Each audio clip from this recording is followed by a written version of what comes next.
The showdown over the destruction of statues is heating up as the president calls for stiffer penalties for vandals. For more on this, let's bring in Republican Arizona Congresswoman Debbie Lesko, member of the House Judiciary, House Rules, and House Homeland Security Committees. I think a lot of people in this country have taken a look at some of the destruction that's going on and thinking it's high time that some of the people who have been pulling down statues without any authorization should be punished.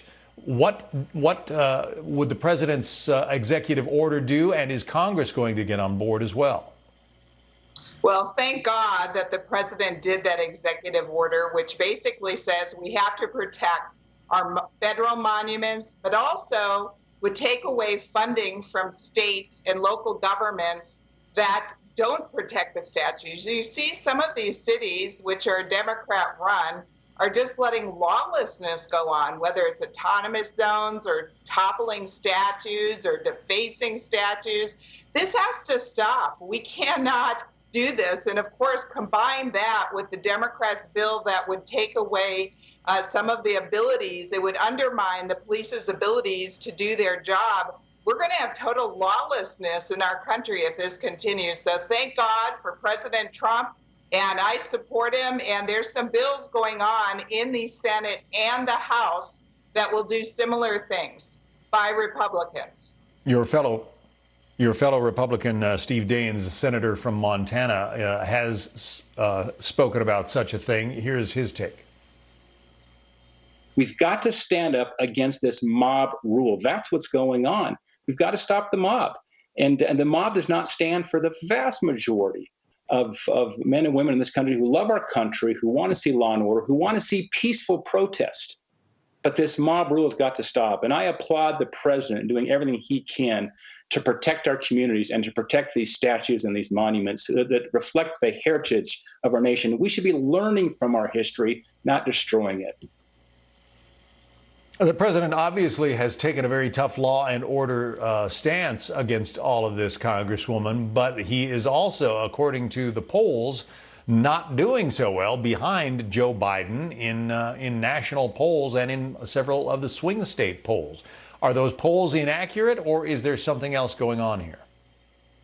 Well, it's really hard to believe that he's behind by so much. I mean, I watched Joe Biden, and quite frankly, I think he's having some difficulty, and maybe the coronavirus lockdown stuff is helping him, so then he doesn't have to go out and campaign in public. But, this is, we have quite a ways to go before the election. And I think that President Trump and his campaign really have a long way to go to define Joe Biden, because Joe Biden is not some moderate centrist. He has done some liberal things, and he is really being influenced by the Bernie Sanders liberals and the AOC liberals by having them on his team. And of course, he had 40 years, over 40 years to do the things that he says he now thinks President Trump should have done. Why didn't he do it in the 40 years? Why didn't he do policing reform? Why didn't he do all these things? I think that's a good question for the voters. President Trump was in Arizona this week. You were there with him. I want to put up the latest numbers from Arizona, and this alludes to what I was mentioning earlier. President Trump at 42.3% in the Real Clear Politics polling average. Joe Biden, 46.3%, because it's an amalgamation of polls. There's no margin of error there. Do you think that those poll numbers are wrong? Is the president going to come back and win Arizona again? I'm confident President Trump is going to win Arizona. I mean, I live there. I hear the people. There's enthusiasm for President Trump. And certainly all this lawlessness that's going on in Democrat cities, we just have to continue to point out that the policing that was going wrong happened in Democrat-run cities. This lawlessness is happening in Democrat-run cities. And Republicans and President Trump are for law and order.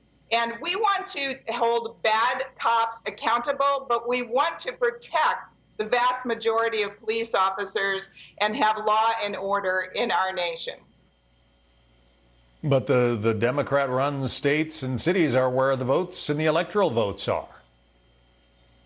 Well, there's Electoral College, thank goodness, although the Democrats are trying to get rid of that too, to have popular vote. So the Electoral College, that's how President Trump won last time.